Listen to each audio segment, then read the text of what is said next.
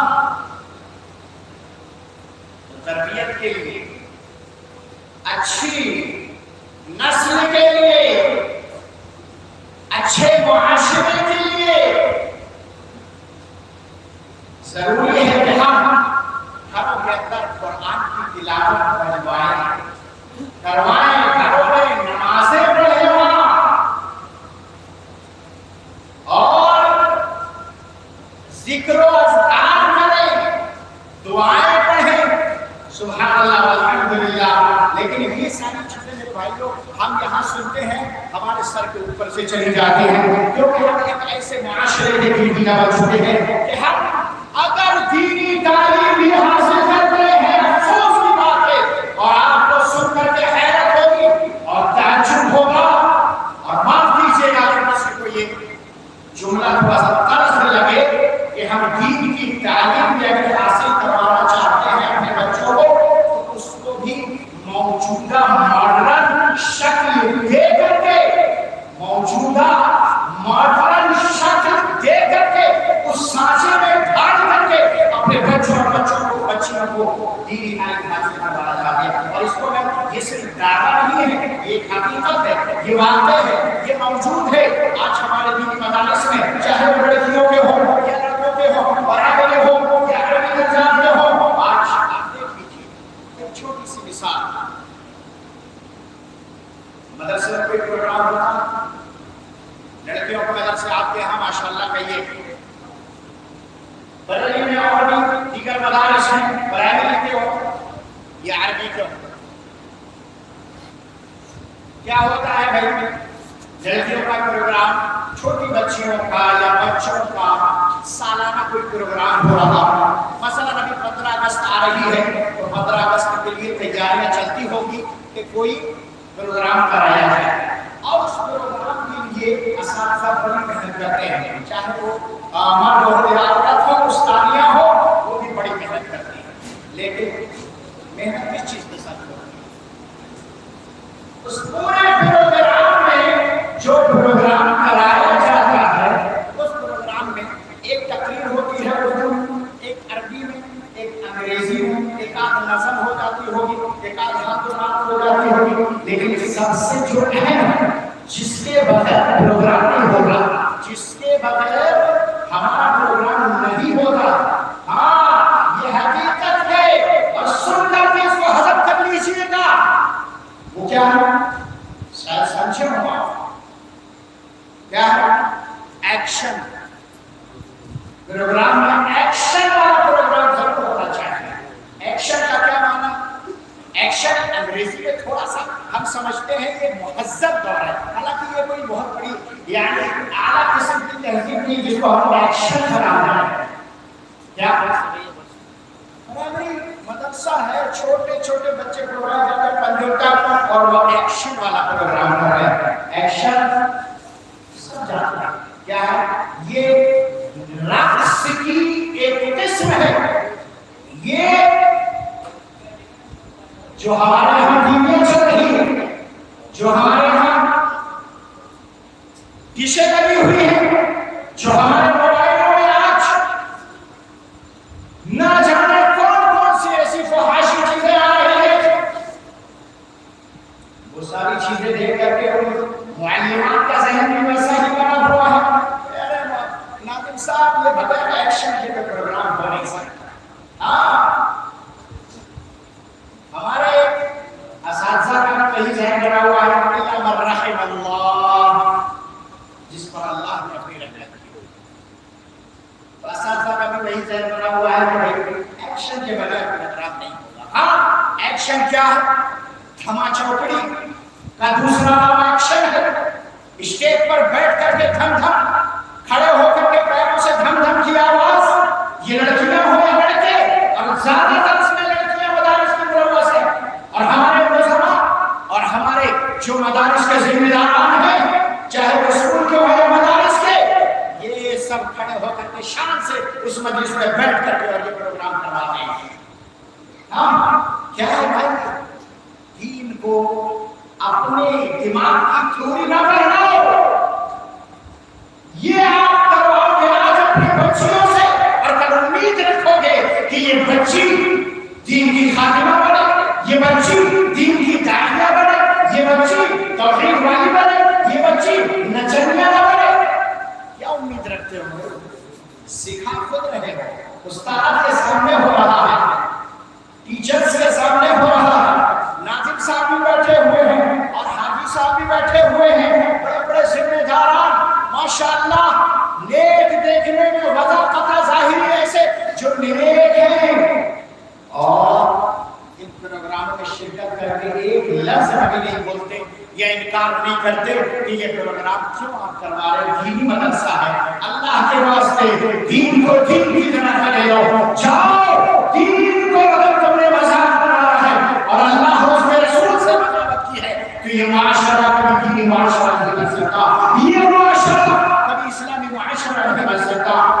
اور کیجئے، سوچئے آپ کیا کر رہے ہیں۔ حدیث مصطفیٰ علیہ السلام کو دیکھتے چلیں، پہلی حدیث اور بہت مشہور روایت ہے، عن عبداللہ بن عباس رضی اللہ تعالی عنہما قال كنت رديف النبي صلى الله عليه وسلم فقال رسول الله صلى الله عليه وسلم يا غلام إني أعلمك كلمات۔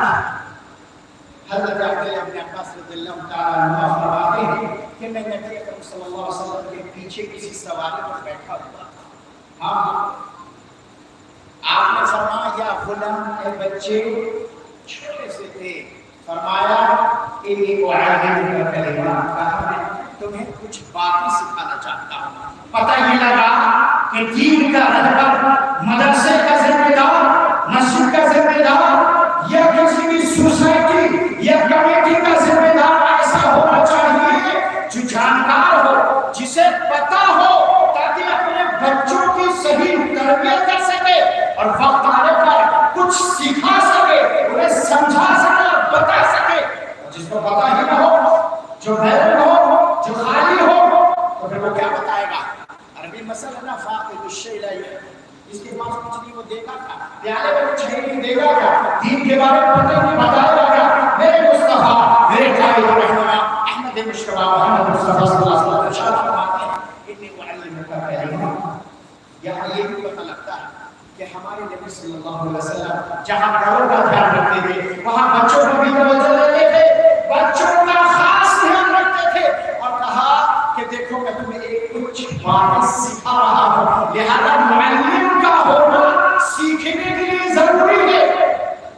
ہاں، معلم کا ہونا، استاد کا ہونا سیکھنے کے لیے ضروری ہے۔ محمد عربی صلی اللہ علیہ وسلم معلم، اور حضرت عبداللہ بن عباس رضی اللہ عنہ طالب علم جن کو آپ سکھا رہے ہیں۔ اگر کوئی آدمی آج یوٹیوب سن کر کے، سیڈیاں سن کر کے، کیسٹیں سن کر کے اور ان تقریروں کو سن کر کے یہ کہے کہ یار بھائی، یعنی کسی مسجد کا امام بن جائے، کسی ممبر پر چڑھ کر کے خطبہ دینا شروع کر دے، تو کیا وہ سیکھا ہوا مانا جائے گا؟ نہیں۔ ہماری جماعت کی یہ بڑی کمی ہے، اور افسوس یہ ہماری بڑی بڑی جماعت کی کے اوپر کہ آج ہماری جماعت میں ایسے نااہل اور ایسے جاہل قسم کے لوگ جو اپنے آپ کو عالم کہتے ہیں، وہ عالم نہیں، عالم نہیں ہے۔ عالم سے عالم ہو سکتے ہیں لیکن علم سے عالم نہیں ہے، کیونکہ انہوں نے سیڑھیاں سنی ہیں، انہوں نے یوٹیوب دیکھا ہے، اور اپنے آپ کو مدرس سمجھ کر کے، اپنے آپ کو عالم سمجھ کر کے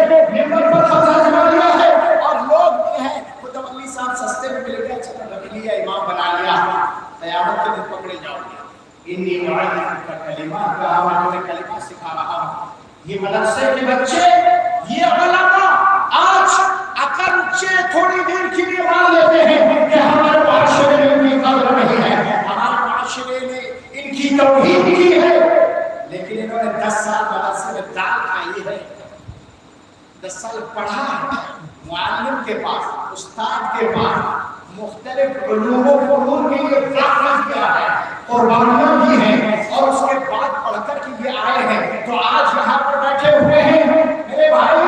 لہذا معلم ضروری ہے کہ سیکھنے والے کے لیے کوئی نہ کوئی معلم ہو۔ انی اعلمک کلمات، کا میں تمہیں چند کلمات سکھا رہا ہوں۔ یہ حدیث تربیت کے باب میں بڑی اہم ہے اور اصل ہے، غور سے سنیے گا۔ فرمایا آپ نے یا غلام احفظ اللہ یحفظ، احفظ اللہ یحفظ، کہا کہ اے بچے تم اللہ کی حفاظت کرو، اللہ تمہاری حفاظت کرے۔ احفظ اللہ تجدہ تجاہک، اے بچے تم اللہ کی حفاظت کرو، تم اپنے آپ کے سامنے اللہ کو پاؤ گے۔ یار عجیب سی بات، ایک بچے سے نبی صلی اللہ علیہ وسلم یہ کہہ رہے ہیں کہ اے بچے احفظ اللہ یحفظک، کہ تم اللہ کی حفاظت کرو، اللہ تمہاری حفاظت کرے گا۔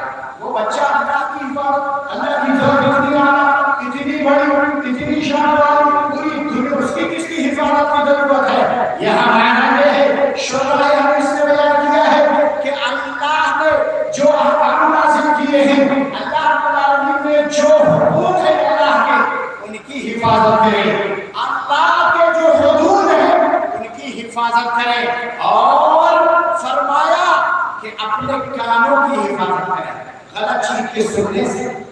ہاں، کانوں کو میوزک بڑا اچھا لگتا ہے، اس لیے سن رہا ہوں، قبر میں دیکھ لیں گے، وہ تو اکیلے سونا ہے نا۔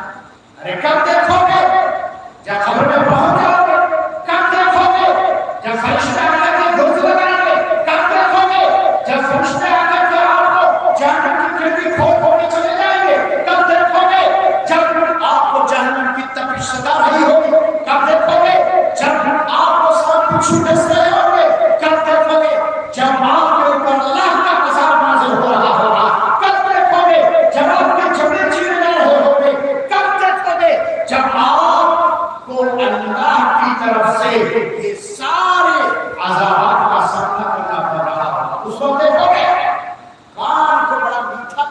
میوزک دھماکم چل رہا ہے، کان میں لیڈ لگی ہوئی ہے، موبائل جیب میں پڑا ہوا ہے، اذان ہو، محفل کیا بولتے ہیں دین کی محفل ہو، ہمیں اس سے کوئی مطلب نہیں۔ ہاں میرے بھائیوں، یہی حقیقت ہے، یہ درد ہے درد، اور جس نے اس درد کو محسوس کر لیا یقیناً اس کی اصلاح ہو جائے گی۔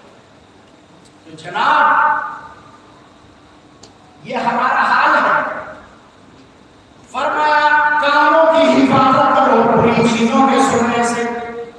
آج ناچ گانے کی محفلوں میں مسلمانوں کی تعداد زیادہ ملے گی۔ ہورا کا میلہ ہوتا ہے نا، میلے میں نچنیا لوگ آتے ہیں نہیں آتے، اس میں آپ اگر جائے کوئی اسی مقصد سے چلا جائے کہ میں دیکھوں اس میں کتنے مسلمان ہیں کتنے غیر مسلم، لکھ لو نوٹ کر لو یہ بات کہ مسلمانوں کی تعداد اس میں زیادہ ہے۔ اور کن مسلمانوں یہ کہتے ہیں کہ ہم اہل توحید ہیں، ہم موحد ہیں، ہم اہل حدیث ہیں، ہم قرآن و سنت والے ہیں، وہ مسلمانوں کی۔ میں دوسرے مسلمانوں کی بات نہیں کرتا، ان کی تو بات چھوڑ ہی دو، ان کے پاس تو غلاظتوں کا، گندگیوں کا، نجاستوں کا مال ہے، جنہوں نے دین کو بیچ کر کے ان غلاظت اور گندگیوں کو خریدا ہے۔ اور کل کا خطبہ میں نے اپنے گاؤں میں دیا تھا، اس کہ دین کو بیچ کر کے لوگ آج غیر اللہ کو اپنا ولی بنا کر کے، اللہ کہتا ہے اللہ ولی الذین آمنوا کہ اللہ ایمان والوں کا ولی ہے، لیکن ہم بناتے ہیں کس کو جو ننگا ہے، ہم بناتے ہیں کس کو جو غیب کا دعویٰ ہے، ہم بناتے ہیں کس کو جو جنات اپنے قبضے میں رکھنے کا دعویٰ ہے، ہم بناتے ہیں کس کو جو جھوٹ بولے، ہم بناتے ہیں کس کو جو نر میں دھڑم میں پڑا ہے، ہم اس کو بناتے ہیں جو نمازیں نہ پڑھے، ہم اس کو بناتے ہیں جو پاگل ہو، ہم اس کو بناتے ہیں جس کا دماغ معاف ہو۔ اللہ ولی الذین آمنوا، جاؤ رب کائنات پوری دنیا میں سب مومنوں کا ولی ہے اور اس سے بہتر کوئی ولی نہیں۔ کس کو ولی بناتے؟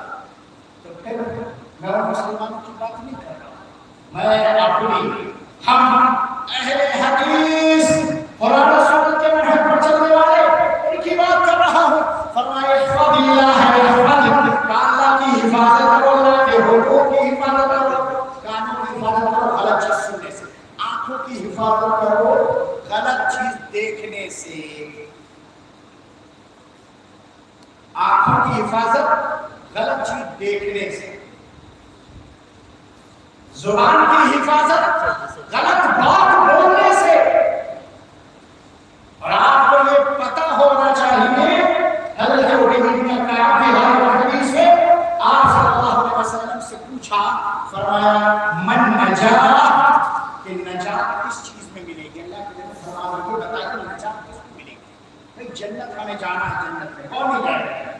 سب کو جنت چاہیے، ابھی سب کہیں گے جنت ہمیں چاہیے، جہنم میں ہمیں نہیں جانا، آگ میں ہمیں نہیں جلنا۔ فرمایا من نجات، کہ نجات کس میں ملے گی؟ آپ تین باتیں فرمائی، اور وہ تین باتیں اگر آپ نے باندھ لی اپنی گھٹی میں تو جاؤ دنیا بھی کامیاب ہے اور آخرت بھی کامیاب ہے۔ کیا؟ امسک علیک لسانک، اپنی زبان کو روک کر کے رکھو۔ زبان آج کتر کتر چلتی ہے، ہمارا عادت ہے، اور اہل کینیڈا یہاں پر موجود ہے، اس لیے میں ان کی بات کر رہا ہوں۔ مثلا اڈے پر کھڑے ہو گئے تو اڈے پر کھڑے ہو کر کے آج فلاں کے ایسا ہوا، آج فلاں نے چوری کر ڈالی، ارے فلاں کی لڑکی بھاگ کے چل گئی، ارے فلاں اگر رات میں نکاح ہوا تھا، فلاں ایسا ہے، فلاں ایسا ہے، فلاں ایسا ہے۔ یہ پورے اڈے پر چل پھر کر کے جب تک یہ آدمی کر ملے گا اس وقت تک اس کو سکون نہیں، کھانا ہضم نہیں ہوگا، کھانا ایک تھوڑی دیر کے لیے نہیں کھائے گا، لیکن یہاں کھڑے ہو کر کے یہ باتیں ضرور کرے گا۔ اور خاص طور سے مغرب سے لے کر کے 8-10 بجے تک کا وقت ایک دن کی غلط بولتا ہوں تو کہہ دیجیے گا کہ اللہ آپ کا غلط الزام لگائے گا۔ حقیقت بتا رہا ہوں، جھوٹ، غیبت، چغلی، برائی اور جتنی بھی غلط عیوب ہو سکتے ہیں وہ چارہ ہو کر کے زبان سے کچر کچر کچر کچر کچر کچر انسان بولتا ہے، نہیں سوچتا کہ آپ بول کیا رہا ہوں۔ من کان یؤمن باللہ والیوم الآخر فلیقل خیرا او لیصمت۔ فرمایا محمد عربی صلی اللہ علیہ وسلم نے کہ جو رب کائنات پر اور آخرت کے دن پر یقین رکھتا ہے کہ یا تو خاموش رہے اور بولے تو اچھی بات بولے، پیاری بات بولے، خاموش رہو، کیا ضرورت ہے پتہ کرنے کی، کسی کی عزت کرنے کی؟ ارے خاموشی اختیار کرو، فرمایا سکھانے کا لسان کا زبان کو روک کرے، اور دوسری اچھا کیا فرمایا وَبْكِ عَلَىٰ خَطِيئَتِكَ، کہا اپنے گناہوں اپنی غلطیوں پر رو۔ کون روتا ہے؟ بہت قصیدہ من وفقہ اللہ، اللہ کی جیسی توفیق۔ مسجد میں آج چلے جائیں، اکا دکا کوئی روتا ہوا مل جائے اپنے گناہوں پر، جبکہ معلوم ہونا چاہیے کہ رونے سے اور گناہوں پر عاجزی ظاہر کرنے سے، اپنے آپ کو کمزور بنا کر رب کے سامنے پیش کرنے سے انسان کا مقام بلند ہوتا ہے، کمتر نہیں ہوتا اللہ کے آگے۔ لیکن ان کے سامنے بولو گے ارے بھائی صاحب میرا یہ کام کروا دیجیے، ارے حضرت یار آپ ہیں، میں آپ کو ملت سے معلوم کرتا ہوں میں یہ کام کروا دیجیے، ہاں وہ پیر کی جوتی بنا کر کے صحیح میں رسوا کر دے گا۔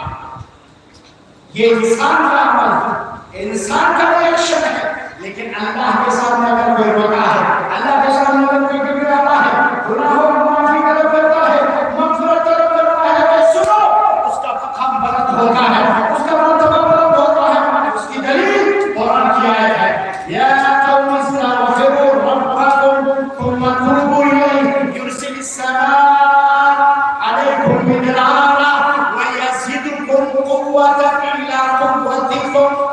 آخری جملہ کہ اے میرے قوم کے لوگوں، حضرت ہود علیہ السلام قوم ہود کے پاس جو بھیجے گئے تھے، انہوں نے اپنے قوم سے کیا کہا؟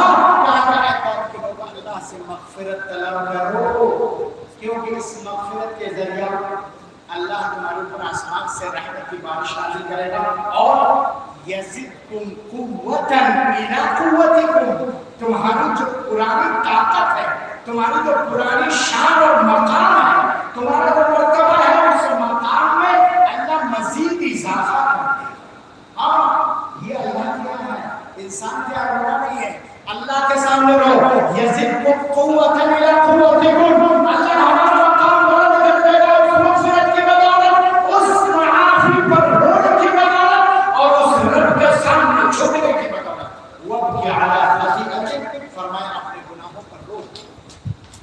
اور تیسری چیز فرمائی، تین باتیں فرمائی، ایک تو زبان کو روک کے رکھو، دوسرا گناہوں پر رو، اور تیسرا گھر کو لازم پکڑو۔ بڑی اہم ہے، یہاں تو ہمارا پیر گھر میں رکے گا کہاں؟ ضرورت کے وقت نکلو جب اہم ضرورت ہو۔ تو میں عرض یہ کر رہا تھا، احفظ اللہ یحفظ، کہا کہ اللہ کی حفاظت کرو، کانوں کی حفاظت کرو، آنکھوں کی حفاظت کرو، اور دل کی بھی حفاظت کرو، نگاہ کی حفاظت کرو، ہر چیز کی، جسم کے سارے آقا سب کی حفاظت، یہی اللہ کی حفاظت ہے۔ اور اس کے بعد اللہ حفاظت کرے گا کس کی؟ ہماری۔ یحفظ کا اللہ تمہاری حفاظت کرے گا، کیسے؟ اللہ تمہارے بدن کی حفاظت کرے گا، اللہ تمہارے مال کی حفاظت کرے گا، اللہ تمہاری شان و شوکت کی حفاظت کرے گا، اور اس کے ساتھ ساتھ رب کائنات تمہارے دین کی حفاظت کرے گا، تمہارے عقیدے کی حفاظت کرے گا، تمہارے دل کو شہوات سے اور شبہات سے محفوظ رکھے گا۔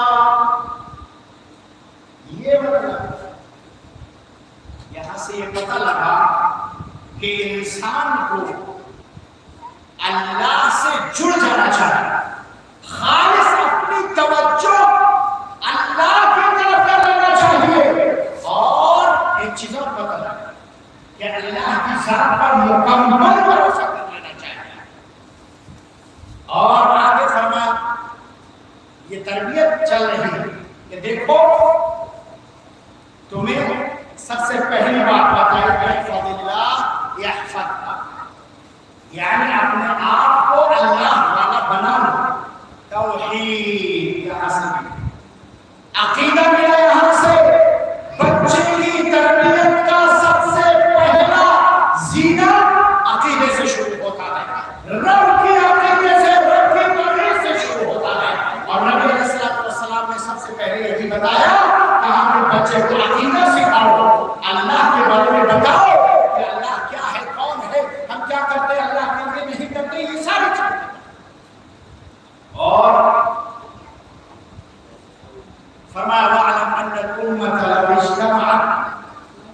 على أن ينفعوك بشيء لم ينفعوك بشيء إلا قد كتبه الله لك. کہا کہ پوری دنیا اس بات پر متحد ہو جائے کہ ہم کسی کو نفع پہنچا دیں تو وہ نفع نہیں پہنچا سکتے الا یہ کہ اتنا ہی جتنا اللہ نے اس کے لیے لکھ دیا. ہم یہ بھی توحید سے متعلق ہے کہ دنیا جائے بھاڑ میں، اگر توحید والی نہیں ہے، اگر اسلام اور دین والی نہیں ہے تو جاؤ سب ایک طرف اور میں اکیلا ایک طرف. حضرت ابراہیم علیہ السلام ہمارے لیے زندہ اور جاگتے کے ساتھ موجود ہیں. فرمایا ان ابراہیم کان امۃ قانتا. ابراہیم علیہ السلام اکیلے کے لیے امت تھی. کیوں؟ توحید کے لیے جھگڑا کیا، عقیدے کے لیے جھگڑا کیا. قوم سے پوری قوم سے کہہ دیا کہ جاؤ تمہارا تیوہار ہے، تم جاؤ اپنا تیوہار مناؤ، لیکن میں تمہارے تیوہار میں شریک نہیں ہوں. اکیلے بچے، لیکن پھر بھی اللہ نے کہا ان ابراہیم کان امۃ قانتا. حضرت ابراہیم علیہ السلام پوری ایک اکیلے امت ہیں. لہذا پوری دنیا کا نفع پہنچانے پر اکٹھا ہو جائے اور چاہے کہ نفع پہنچا دے تو کسی کو نفع نہیں پہنچا سکتی جتنا اللہ نے لکھا ہے ملے گا. ایک چیز اور مانو یہاں سے کہ اللہ جو چاہتا ہے ہوگا نہیں، بندہ جو چاہے گا نہیں ہوگا، نہیں ہوگا کوئی پتہ نہیں، لیکن اللہ جو چاہتا ہے نہیں ہوگا. اللہ کی مشیت بندے کی مشیت کے اوپر ہے. وَمَا تَشَاءُونَ إِلَّا أَن يَشَاءَ اللَّهُ. کہ رب کائنات کی مشیت، رب العالمین کی مشیت سارے بندوں کی مشیت سے اعلیٰ اور اوپر ہے. لہذا ہم جتنا چاہے ارے میں یہ کروں گا، کل اٹھ کے ایسا کروں گا، ویسا کروں گا، لیکن اچانک ایسا ہو جاتا ہے کہ سب رکھا کا رکھا اور گھر کا گھر رہ جاتا ہے. کیوں؟ رب کی مشیت نے یہ نہیں چاہا کہ وہ یہ کام کرے.